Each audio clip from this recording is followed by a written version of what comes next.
Parabéns pela oportunidade de fazer o debate sobre as questões de Barcarena, que são realmente questões bastante complexas, né, e difíceis, na realidade, talvez seja a melhor palavra. Na realidade, eu gostaria mais de fazer uma conversa sobre as dificuldades que nós temos enfrentado em relação às questões que envolvem não apenas a regularização fundiária e agrária, enfim, regularização fundiária especificamente do município, mas principalmente o meu olhar a partir dos conflitos agrários que nós trabalhamos, com os quais nós trabalhamos na promotoria agrária de Castanhal, principalmente vivenciadas tanto na promotoria quanto na própria vara agrária de Castanhal. E aí começar relatando um pouquinho para vocês sobre a atribuição da promotoria, que é uma promotoria que trabalha tanto com conflitos coletivos pela posse, pela propriedade do imóvel rural, né? O nosso objeto é esse, assim como o objeto da justiça agrária também. Além disso, as políticas agrárias, fundiárias e agrícolas voltadas para a região. E aí, nesse pano de fundo, nós temos observado, em relação à Barcarena, um dos principais problemas é que boa parte dos conflitos dizem respeito à instalação, pelo decreto de 77, salvo engano, que destinou uma área razoável do município para a implantação de um polo industrial. Então, o que acontece na prática, né? O que nós vivenciamos aí na prática dos casos que nos têm sido apresentados? Em geral, essas áreas eram vendidas, eu vou dizer eram, na expectativa de que o TAC esteja sendo observado, né? Tenho fé de que o TAC que foi feito pela promotoria de Barcarena e pelo MPF esteja em plena observância.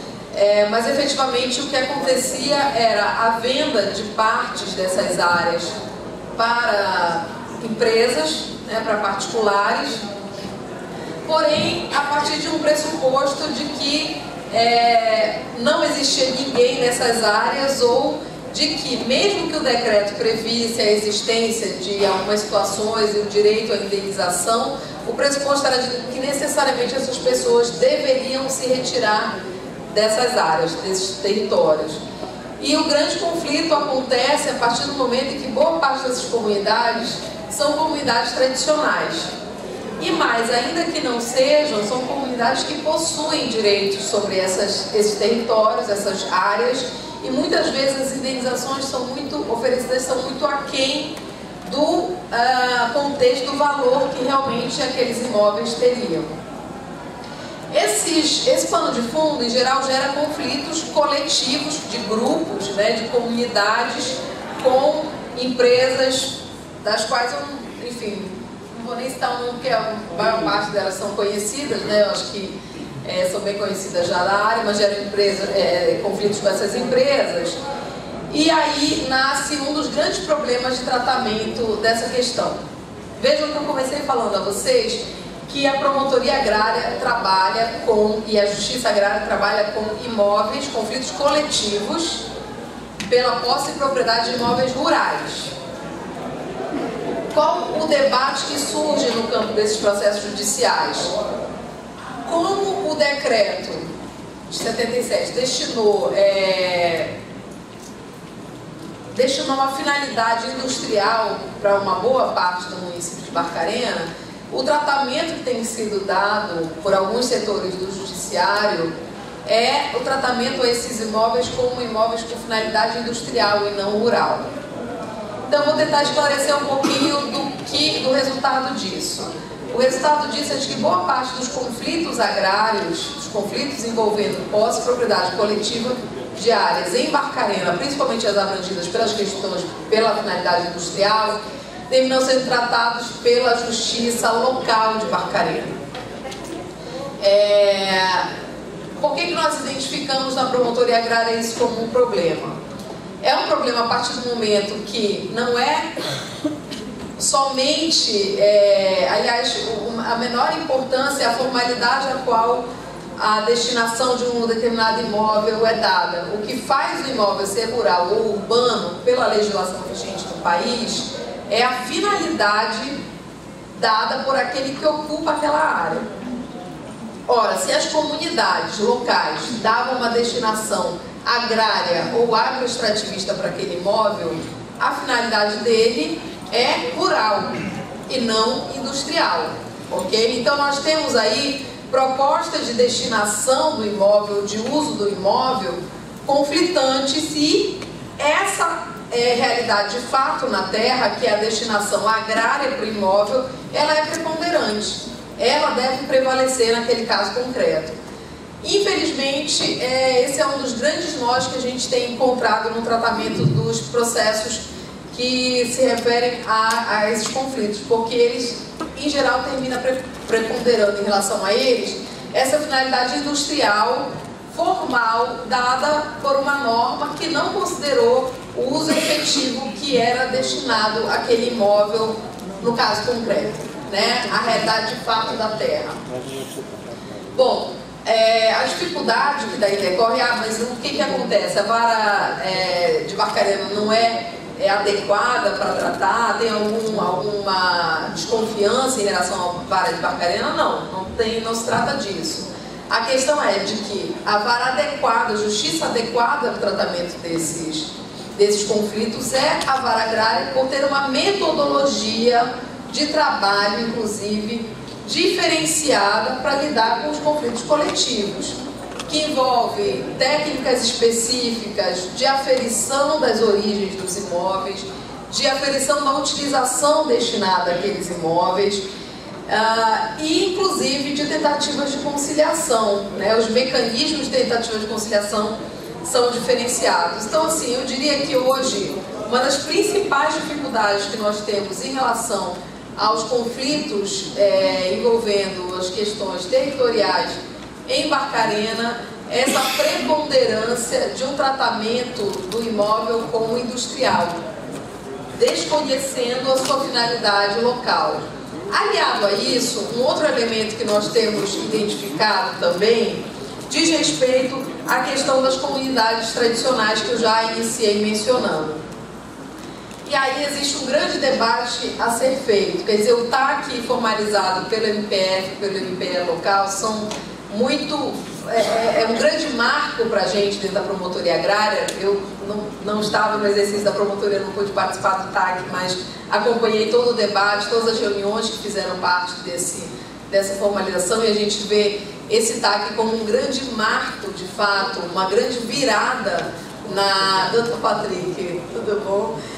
Uma grande virada no tratamento destinado aos direitos territoriais de povos e comunidades tradicionais. Por quê? Porque ele passa a exigir a preponderância da observância da Convenção 169 sobre direitos territoriais de povos e comunidades tradicionais. O que implica que ninguém deve ser removido arbitrariamente, não devem ocorrer remoções arbitrárias, devem ter indenizações justas, que realmente considerem a territorialidade de uma forma ampla, porque muitas vezes as indenizações, elas olham somente a construção física da casa, elas não consideram a utilização da terra na sua complexidade, dentro daquilo que o nosso professor Benatti já trabalhou como a posse agroecológica dessas comunidades, que está muito vinculado aos direitos territoriais e direitos de territorialidade. Então, o nosso enfoque básico agora é de que, a partir daí, a partir da formalização desse TAC, existe efetivamente a observância da Comissão 169 do OIT, mas eu queria compartilhar com vocês uma outra, eu vou chamar de preocupação, mas uma outra linha de atuação que é extremamente necessária, que é discutir os fatos anteriores, as vendas anteriores de áreas que foram feitas antes do TAC. Porque a perspectiva da promotoria agrária é de que aplica-se ainda esse regime de consideração de povos e comunidades tradicionais às situações anteriores. E aí eu me explico, porque talvez vocês estejam se perguntando, bom, mas o decreto é de 77, a Convenção 169 é posterior. O entendimento é de que, em relação aos efeitos concretos dessas vendas que foram já sob a vigência da Convenção 169, o nosso entendimento é de que é possível sim suscitar e requerer a sua aplicação. Então, trocando em miúdos, eu vou dar não sei se tem alguém da comunidade Dom Manuel aqui. Pronto, a gente está discutindo aí com a comunidade Dom Manuel algumas questões referentes justamente a essas vendas feitas em áreas em períodos anteriores, né, ao termo de ajustamento de conduta, em que, na perspectiva da promotoria agrária, ainda que o decreto seja anterior à Convenção de 169 e ainda que a venda tenha se dado antes do TAC, existe a necessidade de prevalecer os pressupostos da Convenção 169 face à configuração de que os efeitos desta venda estão acontecendo agora, já sob a égide, já sob a cobertura da Convenção 169. Então, nesse sentido, foi feita inclusive uma recomendação da promotoria agrária à empresa que litiga com a comunidade ali naquela área, para que seja observada a Convenção 169, e nós estamos caminhando no sentido de analisar, caso exista essa persistência na não aceitação dos direitos ali previstos, na possibilidade de ajuizamento da ação, caso se faça necessário. Então, essa é uma outra perspectiva que eu gostaria realmente de colocar aqui para o debate, que a gente criou um ambiente muito importante pós-TAC, né, posteriormente ao TAC, mas existe um passivo que precisa ser tratado, né, e sobre esse passivo a gente ainda precisa se debruçar e levantar quais são as situações que demandam intervenção do Ministério Público, da sociedade civil e reflexão para a efetiva aplicação da Convenção 169. Eu queria ainda compartilhar todos esses casos que eu estou, esses 3 pontos, na verdade, que eu trouxe para conversar com vocês, quer dizer, os aspectos referentes aos problemas sobre a propositura de ações que não estão sendo propostas na vara agrária é um dos elementos. O segundo elemento, portanto, é esse que eu acabei de mencionar, que é a necessidade de dar uma solução para os fatos anteriores ao TAC. E a terceira preocupação nossa incide sobre a existência de diversos processos, diversas ações possessórias incidentes em áreas que são assentamentos rurais já criados pelo INCRA, né? Ou, enfim, áreas destinadas para outra finalidade que dialoga com a regularização fundiária ou reforma agrária. O que a gente tem observado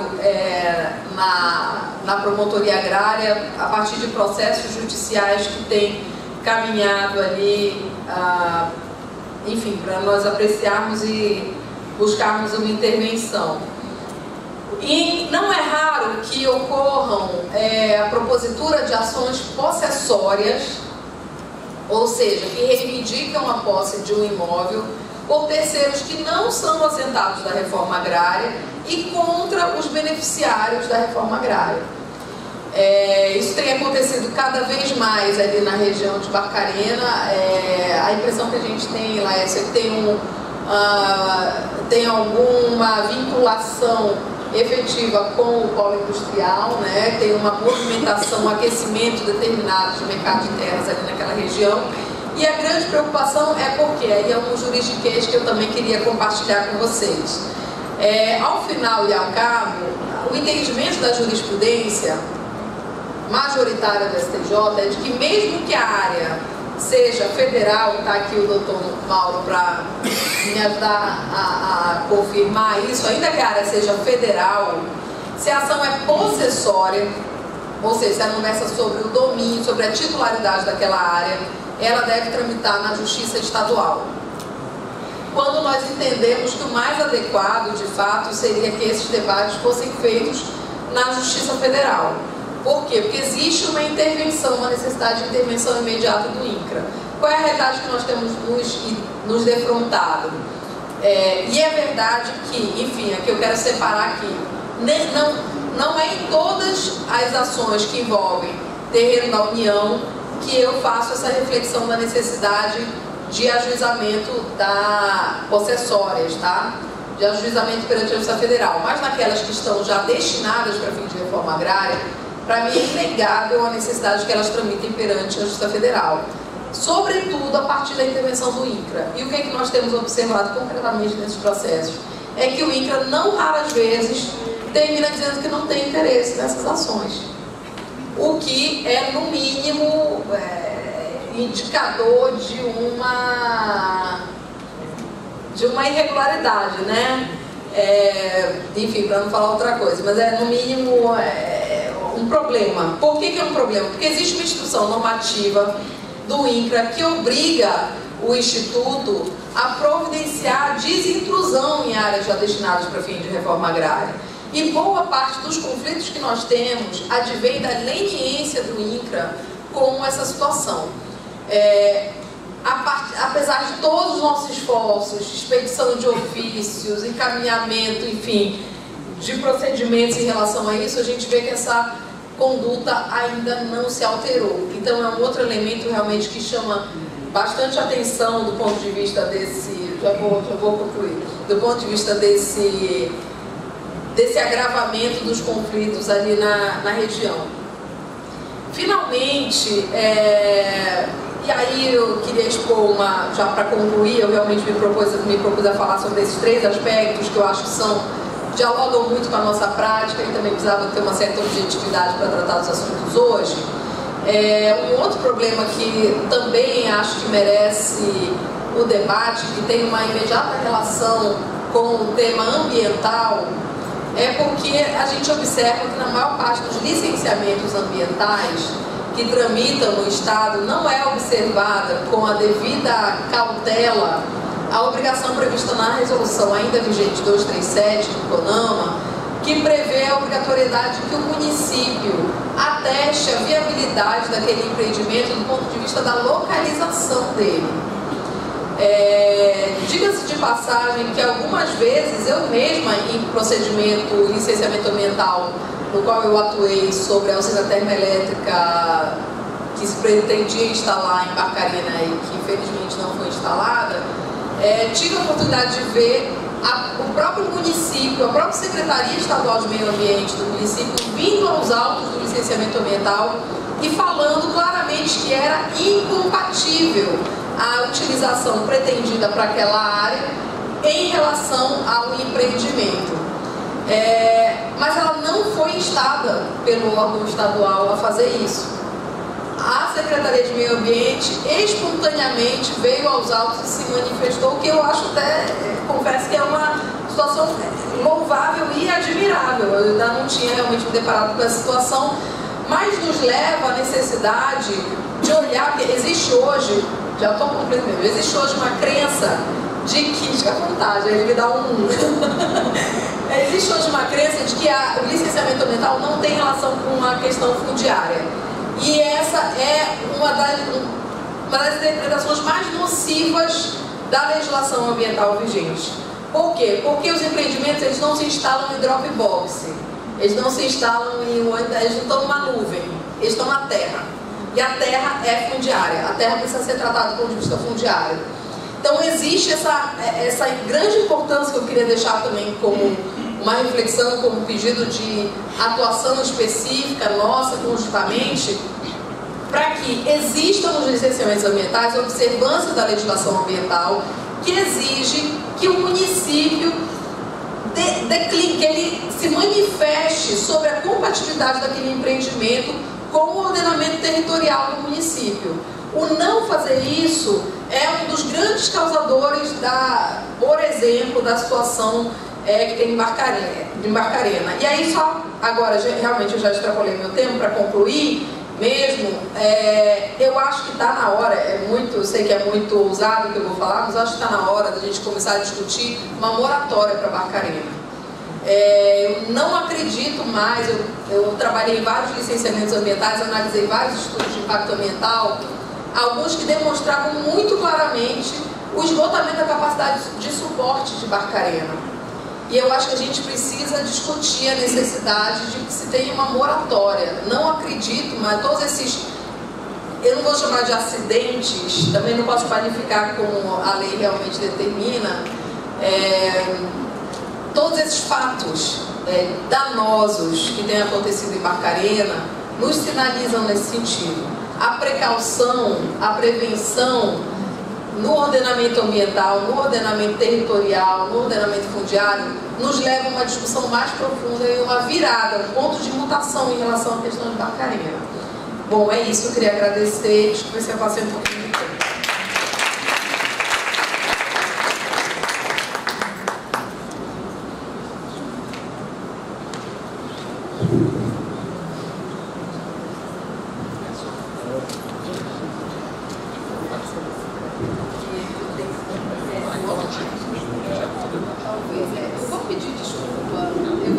Para vocês, mas eu assumi um outro compromisso também com os amigos da MTF lá na sede e eu vou precisar me retirar. Então, se a gente pudesse antecipar o debate, pode ser ou não, no final, então tudo bem. Então tá. Então, enfim, eu fico à disposição lá fora para a gente conversar um pouquinho, para respeitar o tempo da mesa. Então. Vai entrar o...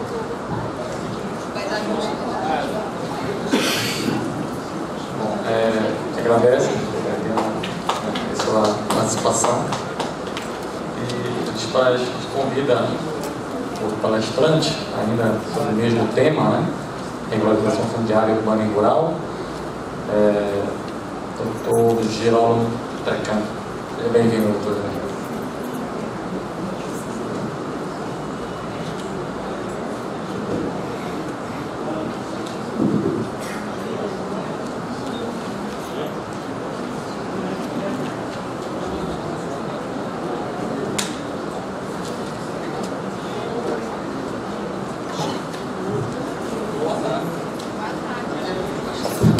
Boa tarde. Agora funciona. Eu gostaria, antes de tudo, agradecer o convite. Permita falar de pé também, porque vou, à medida do possível, apresentar alguns slides. Mas enquanto chega a isso, acho que tem um ponto fundamental, que é o começo de tudo, do bem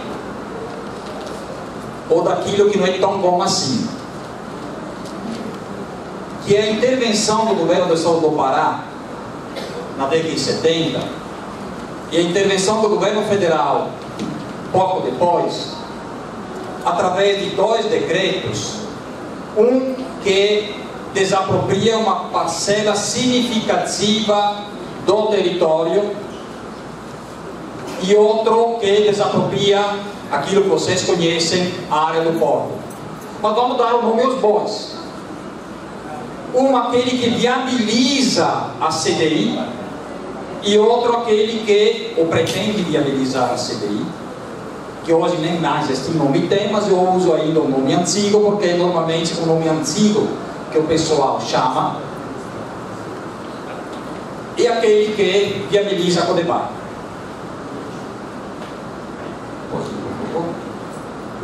E aqui, esse slide, ele mostra um trabalho que a Universidade Federal do Pará fez ainda em 99, tentando conseguir fazer o retrato 20 anos depois dos fatos daquilo que tinha acontecido.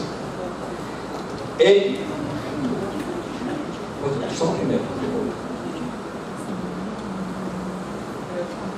Eu retrato aquilo que vocês, com certeza, infelizmente ontem eu estava numa banca de mestrado, não tive como participar, mas que com certeza vocês conversaram ontem, que é, no meu entender, o começo. Não, desculpa, só um minutinho.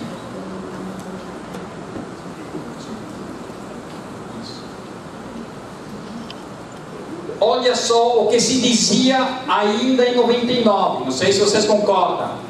Os resultados da implantação da Obrasa do Norte não foram satisfatórios para a população do município de Barcarena, principalmente para os trabalhadores rurais.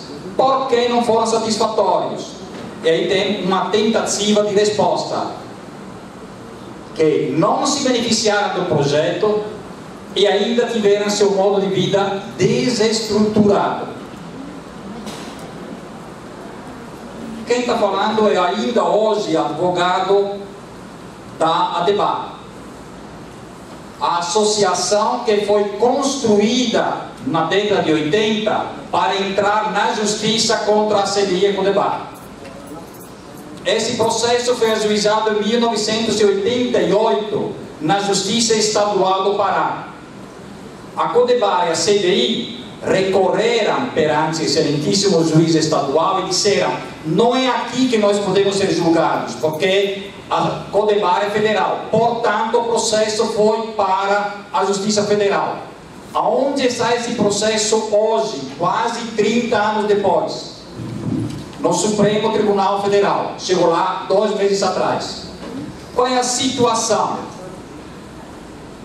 Dos 420 que entraram contra a Codebar e CDI, cerca de 150 ainda têm seu direito reconhecido para ter uma nova indenização àqueles que receberam migalhas e uma indenização para aquele que não recebeu nada. E aqui tem um ponto fundamental que gostaria de destacar para depois voltar ao hoje. Conversando com os companheiros e companheiras lá de Barcarena, escutei a seguinte frase que eles colocaram na boca de alguém, não vou merecer o direito de não dizer o nome, que teria dito o seguinte: você tem 2 escolhas, ou você aceita essa indenização, ou entra na justiça que vai morrer sem receber. 98% dos meus clientes morreram sem receber. E é verdade, porque a escolha feita em 88 foi aquela de colocar no processo o pai da família, a pessoa mais idosa, e eles já morreram. Só os netos hoje irão receber indenização se o Supremo assim achar oportuno. Acho que este é um ponto fundamental: resgatar o direito, nem vou falar de indenização enquanto tal, mas resgatar o direito territorial daqueles que foram expulsos de suas casas, expulsos de suas terras, viram terceiros se apropriar de suas casas, suas terras, e até hoje não tem seu direito reconhecido. Isso é um ponto fundamental. Claro, eu vou continuar a brigar, e eles vão continuar a brigar para a indenização, porque isso é um direito fundamental, mas muito precisa ser resolvido. E aí, se nós vamos para frente, podemos perceber no relatório de conflitos 2016, lançado pela Comissão Pastoral da Terra 3 semanas atrás, de que Barcarena está lá. Os casos, os conflitos de Barcarena, eu chamo a atenção pelo tipo de conflito. Pode ir para frente, por favor? Porque, infelizmente, Barcarena não está lá desde o ano passado. Barcarena está lá há muito mais tempo. Eu fiz um apanhado dos últimos 25 anos do relatório da CPT e se percebe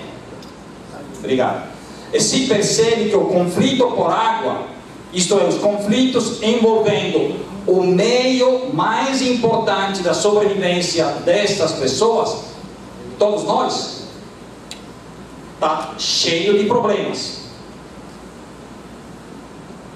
Eu acompanhei também o remanejamento do pessoal da montanha, tá, para o Curupere, aonde pela primeira vez na história se conseguiu que algumas casas fossem feitas e uma mínima infraestrutura fosse feita. Quando eles começaram a plantar do outro lado da estrada, chegou lá a CDI e disse: aqui não. Qual foi o resultado? Aquela vila tão bonita, com casas tão boas, se perdeu para eles. E eles são obrigados a migrar para outra terra ainda.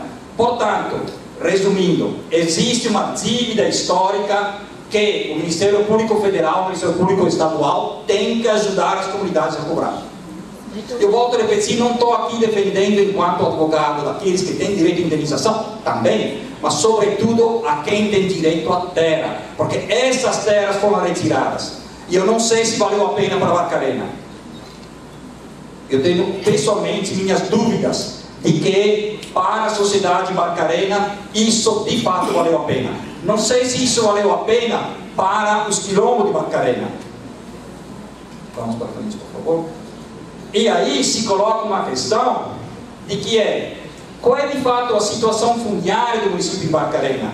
E aqui volta o documento da universidade, ainda em 99, que se dizia que existiam, naquele momento histórico, é importante lembrar que não é hoje, né? Hoje é bem diferente, mas naquele momento histórico se tinha 33 mil moradores no município de Barcarena, e olha só, 450 tinham documento da terra. A minha pergunta é, já se passaram quase 20 anos depois desse documento, qual é a situação hoje? Será que melhorou? Será que de fato o governo do estado, o governo federal, o ITERPA e a SPU fizeram o dever de casa, que é garantir o acesso à terra para essas famílias? Minha resposta é, não sei. Não sei, porque infelizmente perdi ontem, né? Portanto, perdi a possibilidade de conhecer melhor a situação atual. Mas nas conversas que eu tenho com meus amigos e amigas de Barcarena, de vez em quando ando por aí, ou eles vêm por aqui, me parece que pode até ter melhorado o número, mas ainda assim não está resolvida a situação. E aí é importante se destacar, e aqui se louvar, a criação de vários projetos de assentamento agroextrativista nas ilhas. Acho que esse é um passo fundamental que o INCRA deu em conjunto com a Secretaria de Patrimônio da União. Só que eu me faço e faço aos meus colegas procuradores uma pergunta. Olha o que está escrito aqui embaixo: formas de obtenção, termo de cooperação técnica, SPU INCRA. Volta, por favor. Isso, só congela 2 segundos a mais, que 3. Significa o que isso? Todos nós que estamos nessa sala, inclusive meus colegas advogados e procuradores, com certeza concordam comigo quando vão dizer que essas ilhas pertencem à União. Mas, sempre tem um mas, né? Advogado não seria bom se não dissesse mas, porém, data benia, mas tem um pequeno problema. Existem papéis podres, papéis não válidos, registrados, e aqui é interessante, não só no cartório de Barcarena não, mas em Belém também, porque o cartório de Barcarena tem menos de 10 anos, 10, 12 anos, sei lá quanto tempo tem, não é muito tempo que ele tem. Portanto, tem muito papel de alguém que se acha no direito de ter, só porque tem esse compra e venda não sei de quando, porque tem um testamento não sei de quando, porque tem um documento não sei qual, que se acha dono. E infelizmente, sem querer criticar o Poder Judiciário, eu me questiono só, será que esses papéis que não valem nada garantem algum direito a quem sequer há muito tempo colocou o pé naquele lugar? Porque na possessória eu não discuto quem é o dono, discuto quem tem a posse.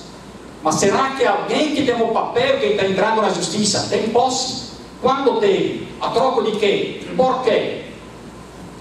E aqui, portanto, precisamos ver melhor essa história. Precisamos deixar de lado, ou pelo menos verificar se todos os processos estão sendo juizados contra uma ou outra família não tem características um pouquinho diferentes, como ainda agora a doutora Eliana estava nos chamando a atenção. Se talvez não seria melhor deslocar isso, esse tipo de discussão, para quem tem uma competência maior, que é a vara agrária. Também porque, se nós... Pode ir para frente, por favor? Estou quase terminando, tá? Se nós vamos olhar de maneira ainda um pouquinho mais para frente a situação fundiária, podemos perceber que o Estado do Pará arrecadou, isto é, incorporou no seu patrimônio 10 imóveis com 2.144 hectares. Qual é o tamanho do município de Barcarena? Quanta terra tem no município de Barcarena? Qual é a destinação destas terras? Porque com certeza vocês ensinam para mim de que ainda tem muita terra que é do governo do Estado do Pará, devoluta, isto é, não incorporada no seu patrimônio. Quando é que o governo do Estado termina o dever de casa? Isto é, incorpora o que é dele e começa a destinar.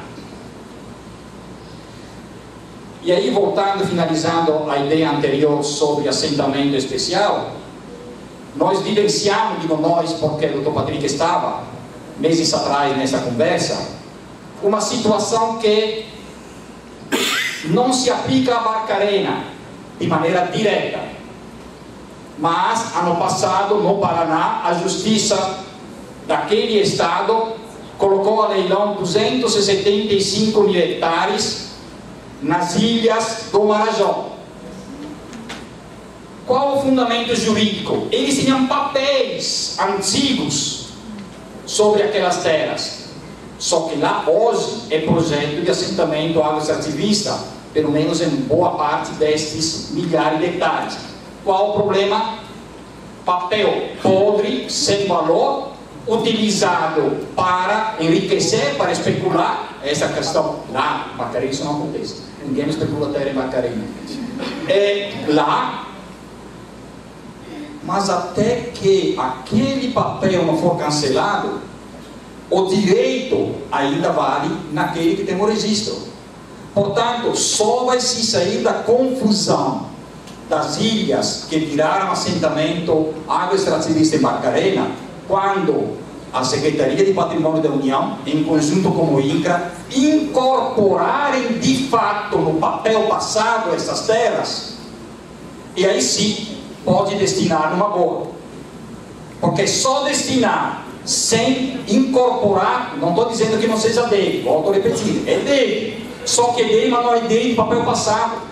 E infelizmente no direito só vale aquele papel passado, aquilo que está registrado, matriculado, para usar a expressão certa, no nome da União. E aí, portanto, muito caminho tem para ser andado. Porque aí eu coloquei quilombo, aí eu coloquei interrogação. Quando os companheiros que se reconhecem como remanescentes das comunidades de quilombo terão seu direito reconhecido? Quando os outros ribeirinhos terão de fato todo o seu direito reconhecido? E aqui, por último, esse slide apresenta, e aqui coloquei a Prefeitura de Barcarena para ter uma ideia melhor daquela região, o cadastro ambiental rural. Em Barcarena não, mas no Marajó o CAR está sendo utilizado para grilar terra. Barcarena não. Será que não? Como é que é a situação? Eu tenho fé de que o cadastro ambiental rural é um instrumento fundamental para se discutir o uso da terra. Mas ele não é um instrumento que vai provar nem posse nem detenção. Portanto, todo mundo que tenha o seu carro, porque todo mundo vai ter que dizer como é que vai usar aquele imóvel. Mas não vamos usar um instrumento que não serve para isso, para grilar terra e através disso expulsar, como está acontecendo no Marajó, com certeza em Barcarena não, as famílias. Obrigado.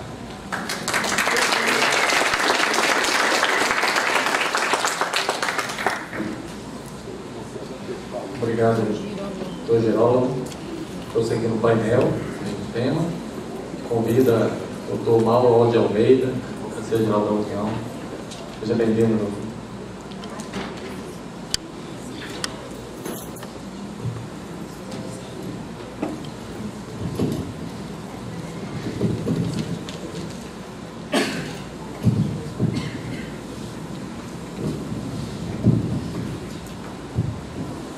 Boa tarde a todos.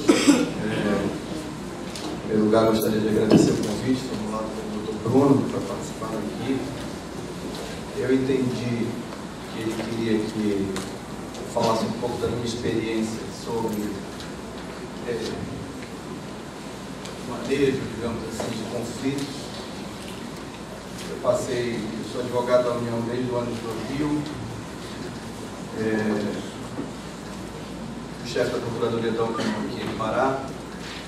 Depois passei 5 anos como consultor jurídico do Ministério do Meio Ambiente e voltei ano passado, em julho, estou na consultoria jurídica da União, que é um órgão da AGU que trata de consultoria, como o nome está dizendo, que faz, então, assessora os órgãos administrativos do Poder Executivo Federal do ponto de vista dos pareceres, das opiniões legais que possam ser dadas às demandas dos órgãos federais. Diferentemente da Procuradoria da União, que trata do assunto nas questões judicializadas ou judiciais. Bem, o que eu pude perceber, não só pelas apresentações, mas um pouco que eu pude colher da SPU, é que nós temos uma demanda aqui com as mais variadas faces. Nós temos uma demanda histórica de destinação de terras para apoio a um empreendimento industrial ou uma perspectiva de criação de um distrito industrial em Barcarena. Nós temos a questão fundiária com a desapropriação de pessoas ou de terras para que desse suporte a esse distrito industrial, a desapropriação também para o próprio porto, né? Nós temos a questão ambiental, a questão da instalação de empreendimentos que tiveram impacto naquela localidade e nisso tudo misturado nós temos um problema social de que determinados projetos não se iniciaram, outros não terminaram, e até a alienação de terrenos feitos naquela localidade, algumas se consolidaram, outras não. E também a questão de um refluxo, digamos, de ocupação desordenada a partir da década de 90. Sobretudo com a extinção ou com a inclusão da Codebar no programa de desestatização do governo federal naquela hora. Então, o caldo é bem grosso. E para isso, a questão louvável da Procuradoria da República em fazer um evento desse tipo, eu considero como um início de um processo. Aí você pode dizer, mas nós tem gente que está esperando há 30 anos, há 40 anos, sim. É fato, nós temos que reconhecer isso. Mas por que eu digo que é o início de um processo? Porque determinadas pessoas, como o Dr. Bruno, que tem um perfil, antes de ser procurador, um perfil conciliador, né, tem um papel importante na questão de conseguir agregar as pessoas para tentar conversar. O Ministério do Meio Ambiente, não foram poucas, vocês perceberam nos últimos 5 anos, a questão da Código Florestal, a Lei Complementar 140, que estabelece atribuições entre os entes federados e instrumentos de cooperação até hoje pouco usado, quase nada usado. O novo marco da biodiversidade, os projetos que estão acontecendo agora, a mudança da lei de licenciamento, todos eles tiveram uma participação nesse período que eu estive no Brasil. Então, a questão do Light brincava entre nós internamente, se a gente conseguir se reunir e conversar, já era uma vitória, porque coordenar era algo quase impossível. Então, assim, isso é uma realidade dentro da institucionalidade dos governos.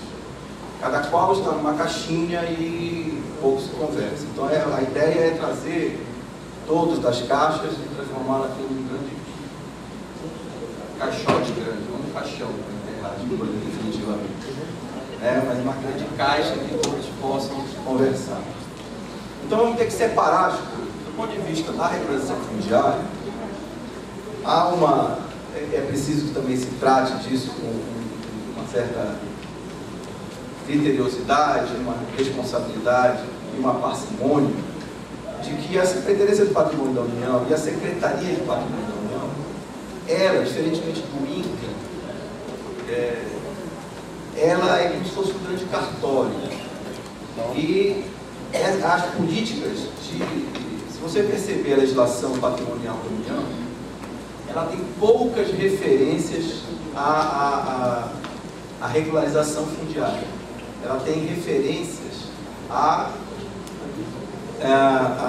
cartorialização mesmo, registro, identificação, determinação, alienação, locação, porque esse era o viés da Secretaria de Patrimônio da União até o início dos anos 2000.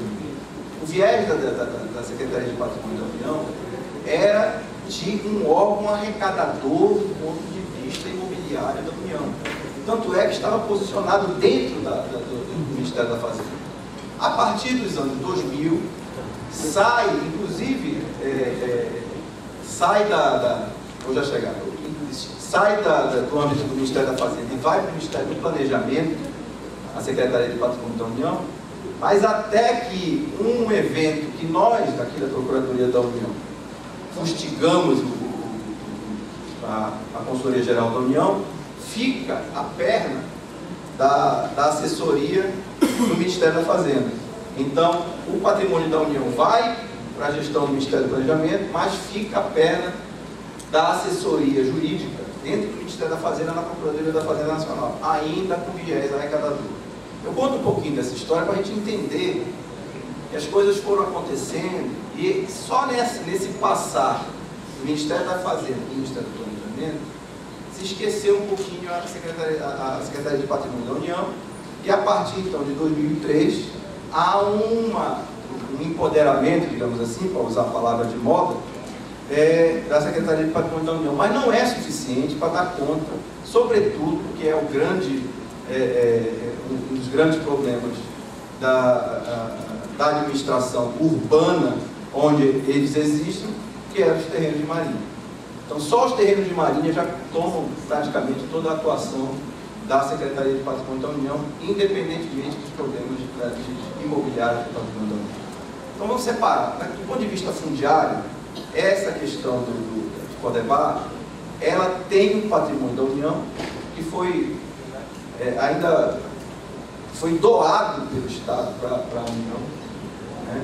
Porque o terreno de marinha lá é fácil de identificar, é uma área plana, que não houve, aparentemente não houve muita modificação do relevo lá em Barcarena. Então nós temos um patrimônio imobiliário da União urbano, né? Boa parte dele urbano.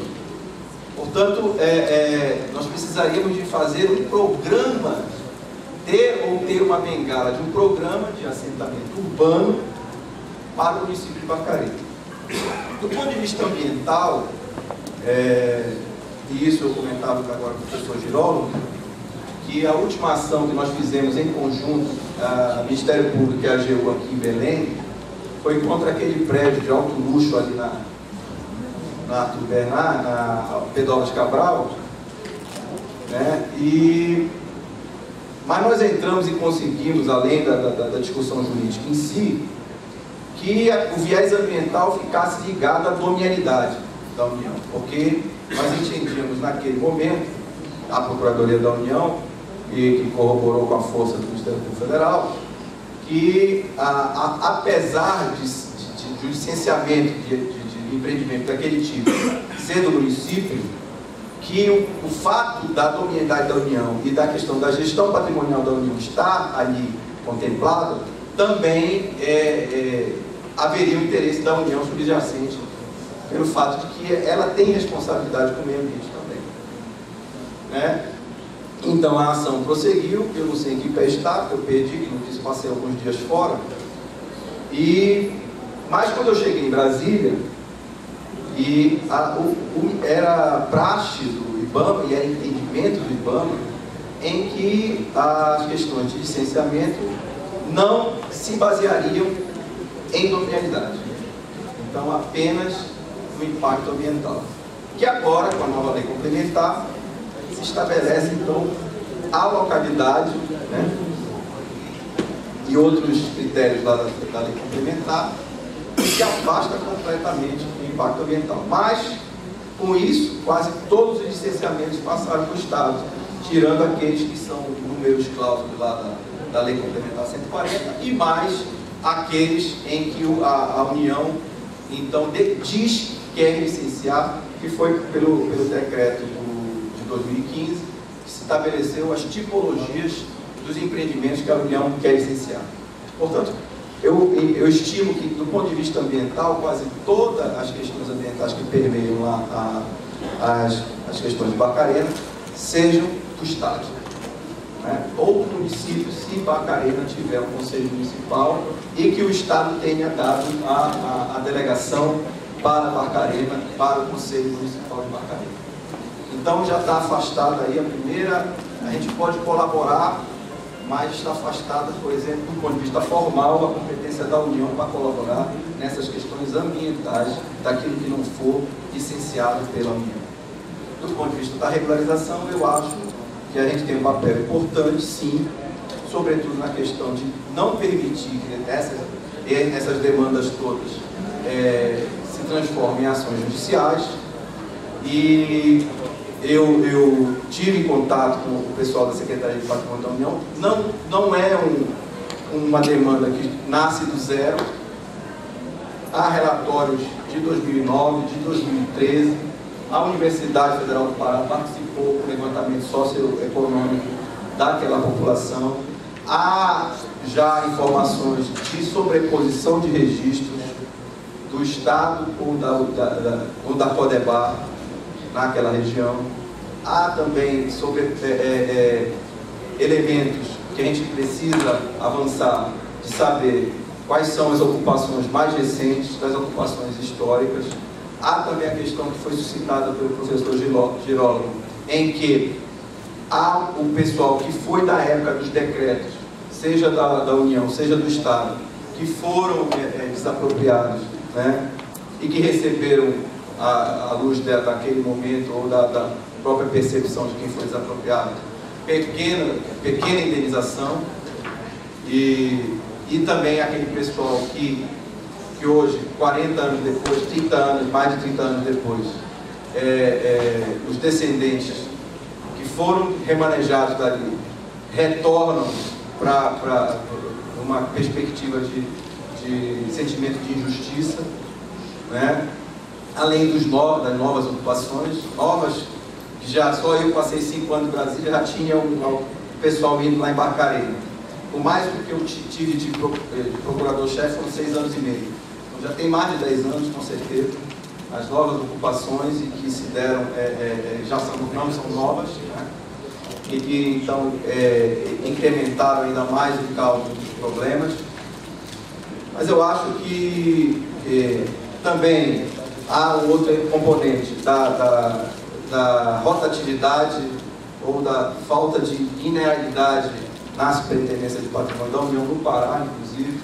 Desde 2003 nós tivemos 1 ano e meio sem superintendente, depois tivemos aí sim, dentro do governo Lula, alguma estabilidade na superintendência, depois veio um novo corte, com o falecimento do Delto Miranda, depois entrou o Humberto Lurelli, passou mais de 3 anos, agora 2015 e 2016 foram anos perdidos, agora já complementando, tem pouco mais de 9 meses que está o novo superintendente, com uma perspectiva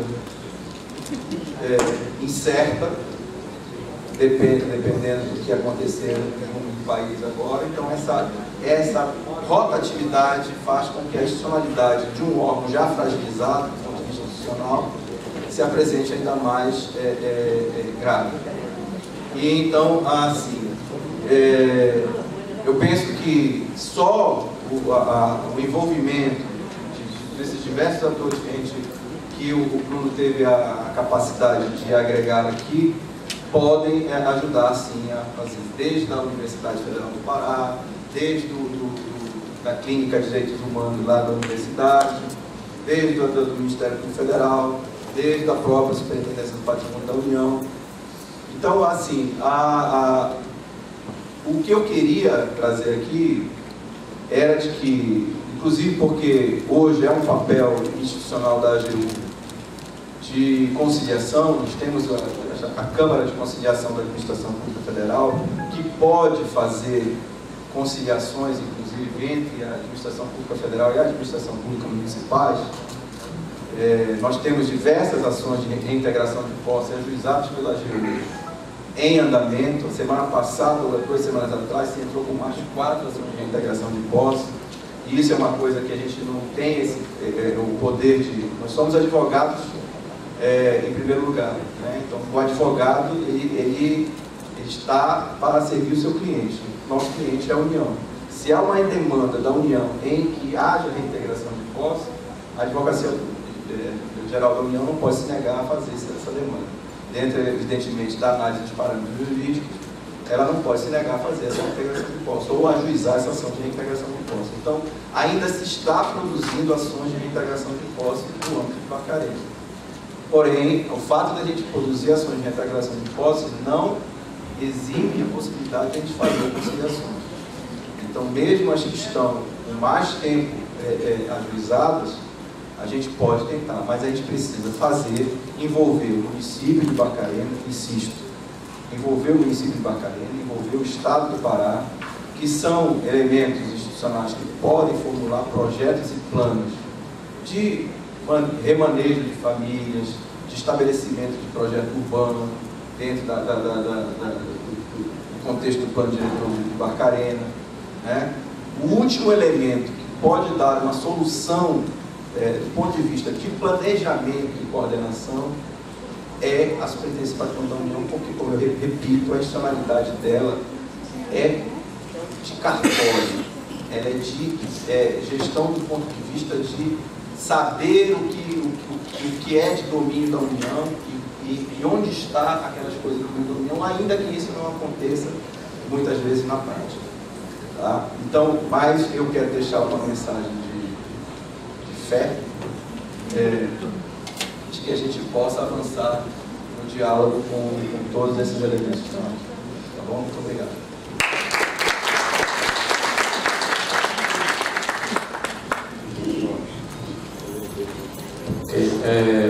Te agradece,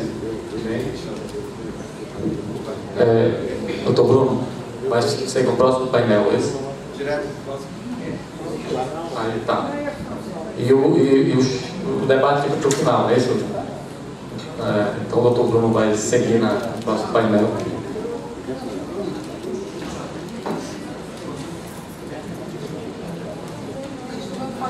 Tem que sair para outro compromisso, mas eu achei que ia dar tempo de fazer o debate agora. Mas eu vou deixar meu e-mail para pedir para... Agora.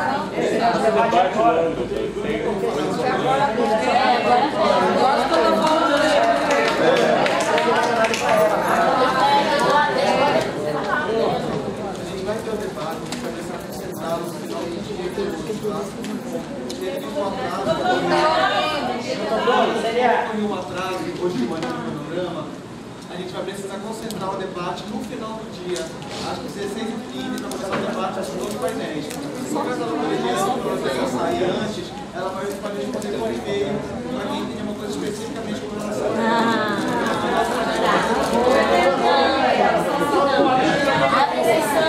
Só para ela, só para ela. Se ela quer,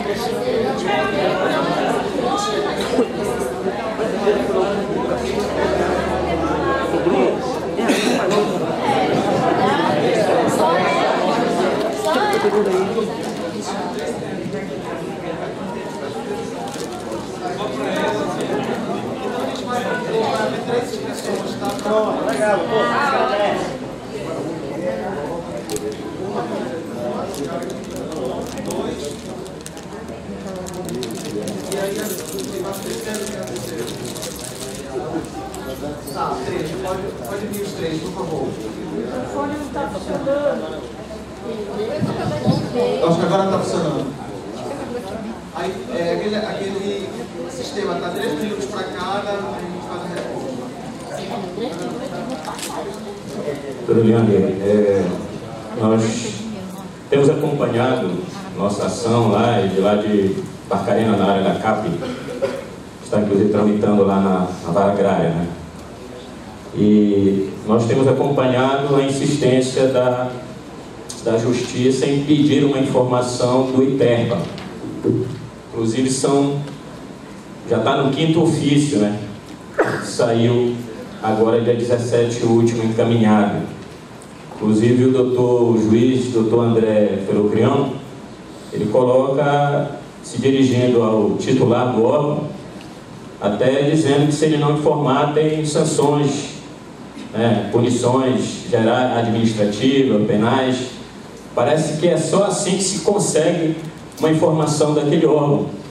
Eu tenho aqui 5 protocolos de 2002 no ITERPA, que por sinal debutaram, 2002, são 15 anos. Agora, por que isso, doutora? A geografia do nosso município. Mesmo a carga sai de Barcarena, em relação ao Porto de Santo, Porto de Paranaguá chega primeiro. Então, o assunto aqui é interesse econômico mesmo. É ignorar as famílias, sejam elas tradicionais ou não. Não adianta o tradicional ter amparo na Convenção 69 e também na Constituição Federal, seja quilombola, seja tradicional, se na realidade órgãos como o ITERPA e como a CDI agem com atitudes não republicanas. E eu estou sendo muito delicado até em falar atitudes não republicanas. Agora eu pergunto de prática, neste seminário, o que é que pode ser feito pelo NPE e o NPF para coibir a conduta do Estado que protege, que vende a nossa terra? A questão da SPU é outra coisa horrível. 25 comunidades, fora as ilhas, e nós temos ali ao redor dessas comunidades um número muito grande de indústrias. E nós finalizamos a nossa fala até querendo dar uma sugestão. Hoje é dia de sugestão. A Lei 11.977, o artigo 50, diz que um dos atores da regularização fundiária é o morador do assentamento informal. A maioria dos assentamentos informais, hoje, eles já são reconhecidos em CNPJ. Eles poderiam ser chamados, porque o contingente da SPU no estado do Pará é insuficiente para cobrir 1.247.690 km² em 144 municípios. 5 servidores nunca vão fazer regularização fundiária. Nunca vão fazer regularização fundiária. Sob a égide do NPE, sendo parceiro, MPF, prefeitura, orientando essas associações, de repente o morador só entra para medir o lote. Ajuda. Aí a regularização fundiária sai. Caso contrário, é conversa para inglês ver. E eu finalizo, e nós estivemos, a questão da hidro é muito séria. Nós estivemos com a embaixadora da Noruega, agora no dia 10 de abril, lá em Brasília, e nós deixamos claro para ela: embaixadora, nós somos caboclo da região. Até perguntei se ela tomava açaí. Ela disse que tomava, não sei. Eu disse a ela o seguinte: nós estaremos pedindo a retirada de vocês como representante dos 17 Objetivos de Desenvolvimento Sustentável junto à ONU, por conta de que está acontecendo em todas as comunidades no município de Barcarena, porque não tem condição nenhuma a Noruega ser responsável, junto com o presidente de Gana, como representar os 17 Objetivos de Desenvolvimento Sustentável no mundo, dizendo que está combatendo as injustiças sociais, está provocando uma melhoria no meio ambiente, agindo com essa conduta lá no município. A Noruega, eu peço que no final deste seminário já conste o pedido da comunidade do Tauá, do Japim, de São Sebastião, de Santa Rosa e de todas as comunidades para a retirada da Noruega como representante dos 17 Objetivos de Desenvolvimento Sustentável. E eu peço que Vossa Excelência, ao lado do Dr. Felocrião, finalize o processo de manutenção de posse das comunidades que foram expulsas e precisam voltar a ocupar os seus 222 hectares no trevo do Peteca. Muito obrigado pela gentileza. Eu tenho que falar nessa altura, senhoras e senhores, me perdoe, me desculpe a maneira desta altura, Você está gritando, Araújo? É, doutora, porque há 10 anos nós estamos falando e ninguém nos ouve. Talvez gritando as pessoas nos ouçam. Boa tarde, eu sou Patrícia Rocha, eu estou na presidência da Comissão de Meio Ambiente da Ordem dos Advogados. Estou aqui com o membro da comissão, o Dr. Henrique Coura, que também atua nos municípios de Barcarena e Arapetuba. Qualquer demanda que vocês tiverem diretamente a ele. Doutora, minha pergunta é bem técnica, mas é uma curiosidade que eu não consigo sair daqui hoje sem tentar lhe provocar. Dentro dos estudos que a senhora está desenvolvendo e quando falou dessa questão que nós precisamos fazer a interação da questão fundiária, dos efeitos ambientais, você já conseguiu encontrar alguma forma da gente trabalhar esses dois itens no início? E, por exemplo, pela Comissão de Meio Ambiente, a gente está trabalhando diretamente com os alagamentos, tentando um acionamento internacional para a bacia do Una, para evitar que... Porque já aconteceu um problema que não tem como resolver em nível estadual e a Justiça do Brasil também não atendeu até agora, mesmo com 10 anos de processo. E estamos atuando diretamente com a bacia do Tucunduba. Então, a gente vê que ou faz no início, enquanto está negociando, enquanto está contratando, ou depois a gente perde 20 anos. Então, você já encontrou alguma forma da gente falar desse item e tentar trabalhar ele no início do empreendimento, na hora de questionamento, na hora de licenciamento? Eu queria me ouvir. Obrigada.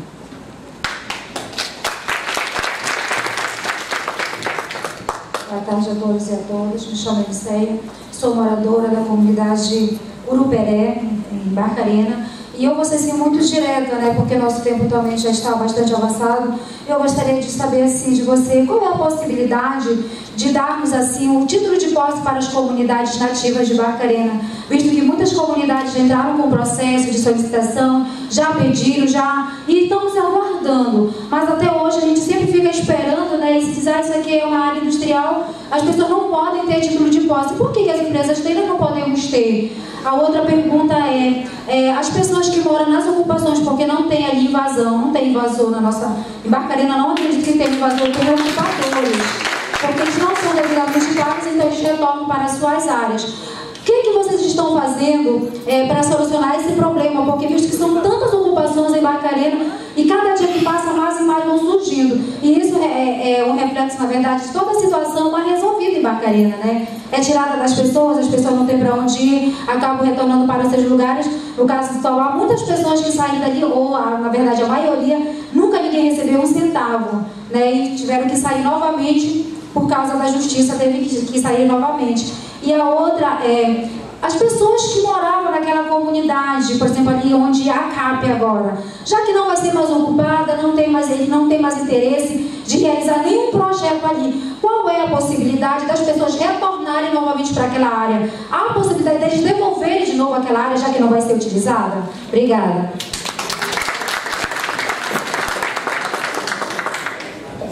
Vou tentar responder bem rapidinho. Vamos lá. A primeira questão sobre o ITERPA, o senhor perguntou, já que ele está, Araújo, né? Seu Araújo, esse é o meu problema do dia a dia. Eu tenho um inquérito civil instaurado já como presidente do ITERPA, acabei de instaurar mais 3 procedimentos referentes a isso. Já existem, inclusive, pedidos de instauração de procedimento de responsabilidade criminal pela ausência de prestação de informações. De toda sorte, isso aí é o que a gente pode fazer formalmente, mas eu me preocupo muito com o resultado prático das questões. O que nós temos observado, eu peço também, um alerta que eu faço para as comunidades, que eu perpasso várias perguntas aqui, é de que as comunidades também façam o debate a partir da questão territorial, a partir da questão do direito à terra. Porque o que a gente observa é que são tantos anos de despojo das terras, de violação de direitos territoriais, de retirada violenta e de preponderância do direito das indústrias em detrimento das comunidades, que as próprias comunidades absorveram a gramática, o discurso das indústrias. Então, elas mesmas terminam não se vendo mais dentro de um não se vendo, terminam tendo talvez receio de fazer o discurso dentro do debate agrário. Por que eu falo isso? Porque uma questão aí que eu sugiro para todas as comunidades que tenham essas questões é que procurem a promotoria agrária também. A gente, no final das contas, só sabe dos conflitos quando as comunidades estão como réis nos processos. Isso é uma distorção muito grande do processo. Então, assim, é importante. E aí, respondendo objetivamente a sua questão, peço e me disponibilizo para que nós possamos ir junto com a comunidade, junto no ITERPA, cobrar especificamente a prestação dessas informações. Agora, o ITERPA é isso aí, tá? Mas, efetivamente, a gente tem que dar uma resposta concreta. Sobre a questão do Estado, enfim, acho que você fez outros comentários sobre a participação do Estado, com os quais eu concordo, realmente tem um desvirtuamento muito grande da intervenção do Estado naquele território. Mas sobre a sua questão do processo, assim, vamos ficar em contato, mais uma vez, de meu e-mail, é fácil, moreiraeliane@hotmail.com. Estou à disposição para a gente poder fazer esse contato lá com vocês, mas me preocupa o fato de que as comunidades raramente se apresentam na promotoria agrária demandando direitos territoriais delas, porque o discurso das indústrias é tão prevalente que termina sendo um debate que é feito só na justiça local, sem a intervenção do agrário, que é muito importante do ponto de vista do fortalecimento dos direitos. Sobre a pergunta que a doutora Patrícia fez da OAB, um ponto, eu convido aí a OAB também é representante do COEMA, assim como o Ministério Público. E uma das coisas que nós temos reiteradamente, eu quando fui representante do Ministério Público no COEMA, por diversas vezes, falei da necessidade de observar o artigo 10 da Resolução 237, o inciso primeiro, o primeiro ato do licenciamento, o primeiro documento, depois termo de referência, é o documento da Prefeitura dizendo que aquele local é adequado. E isso não é observado em nenhum licenciamento ambiental desse Estado. Então eu convido a OAB também, ao lado do Ministério Público, a gente está aqui com a doutora Mirna, que é representante do Ministério Público no COEMA, a fazer essa exigência, porque os licenciamentos, na realidade, estão saindo irregulares. Eu tenho uma lista de licenciamentos nos quais eu participei, suscitei, e infelizmente fui voto, algumas vezes, todas as vezes, voto único, contrário àquele licenciamento. Então é muito importante a intervenção da OAB, eu fico muito feliz de ver a OAB com esse olhar também, porque a legislação já assegura isso, a gente não precisa criar nada, é só cumprir a lei. Está aí já, né? Inclusive eu vou acionar o Conselho Federal em Perfeito. relação a isso. Perfeito, acho essencial, acho muito importante, porque a legislação está aí, é para ser cumprida. Sobre o Curuperé, desculpa Bruno, estou acabando aqui. A questão fundiária do reconhecimento tem diversas relações territoriais, realmente não são só comunidades tradicionais, como disse o Araújo, tem outras relações, mas tem isso também, tem uma diversidade de relações ali com a terra que a gente precisa identificar as formas de regularização fundiária. E acho que sim, a partir da pergunta que foi feita aqui da pessoa do Curuperé, acho que é fundamental que a gente pense também, não só nos títulos de posse, mas muitas vezes podem existir outros instrumentos, como, dependendo da área onde se é a área federal ou estadual, como os termos de autorização de uso, CDRUs, enfim, é preciso que as comunidades passem a ter realmente o direito delas territorial tratado. Hoje, até o TAC que o Dr. Bruno coordenou aí sobre esse tema, só o que existia era uma visualização de direito à indenização. E hoje a gente passa cada vez mais a afirmar que tem um direito sim a ter acesso a outras formas de regularização. Também convido vocês, a promotoria está aberta para a gente ver qual é a situação específica dessas comunidades que você mencionou para a gente tratar. Sobre a questão de retorno, eu não me arrisco a falar especificamente sobre esse caso da CAP, não posso falar porque eu precisava ter a dimensão de todas as informações, mas essas questões territoriais, elas têm que ser tratadas sob a égide, como bem lembrou a doutora Patrícia, dos direitos humanos. E nós temos decisões da Corte Interamericana de Direitos Humanos que falam sobre o direito de retorno, o direito de reaver a sua terra, uma vez que você foi despojado dela. Não estou dizendo que é exatamente esse caso que eu já falei, não tem todos os elementos, mas também é preciso trabalhar com o direito de reclamar a terra quando existam relações aí. Isso é um direito realmente das comunidades tradicionais que estão sob o enfoque da Convenção 169, mas pode ser que se afigure esses direitos também. De fato, a gente tem que analisar, porque tem um quebra-cabeças ali bem grande, vocês sabem melhor do que eu, da situação de Barcarena, que eu me disponho realmente a tratar com vocês e peço, procure a promotoria agrária. As comunidades têm que deixar de ser só réis nesse processo. Não é mais uma... Vocês não são os culpados, vocês sabem melhor do que eu, dessa situação toda que foi criada, mas ao final das contas é assim que as comunidades têm figurado nos processos judiciais, e já falei, isso é um grande desvirtuamento da questão. Bem, muito obrigada, tá? A sua pergunta... pergunta do seu Petronil, pronto. O processo da comunidade Dom Manuel, que a empresa Imeris se apropriou, segundo aqui a pergunta do seu Petronil. Existe um procedimento, o inquérito civil na promotoria, nós já expedimos uma recomendação para a empresa Imeris, para que ela respeite os direitos da comunidade, para que ela siga as regras da Convenção 169. A empresa já se manifestou, não acatou a recomendação. Nós solicitamos, tivemos uma reunião com a comunidade solicitando algumas documentações, estamos analisando a possibilidade de ingressar com ação judicial, ok? Mas eu preciso receber o feedback da comunidade. Vamos lá. Por que o Estado se nega a dar título definitivo aos moradores tradicionais que residem na área da Codetec? Não tem informação aqui para ele passar, da Codec, perdão, não tem informação aqui de cabeça para ele passar sobre esse processo. E digo a mesma coisa, a promotoria está à disposição para a gente tratar do caso. Pergunta, se tem uma pedra com uma ditadura de pó de terra nenhuma, por que a prefeitura ainda vai ter para pagar? Vale ter Tem que ser analisado isso daí. Agora aí eu vou lhe dizer, se é a questão do IPTU de terra urbana, aí é realmente com o meu colega Dr. Laércio Guilhermino, tá? Meu as terras que têm finalidade rural, que têm atividades agrárias, extrativistas, etc. Gente, obrigada mais uma vez, desculpem a necessidade de sair um pouquinho antes. Obrigada. Só já nos encaminhando então ao painel final, né, que fecha esse nosso evento. Só lembrando que às vezes eu preciso ser chato essa questão de horário, porque eu preciso garantir que todos os painéis ocorram, tá? Todos eles têm coisas muito importantes, cada um de um tema diferente. Se a gente não ficar atento a isso, corre o risco de prejudicar e a gente não falar de alguns temas aqui, por isso que às vezes eu preciso cortar um pouco algumas coisas.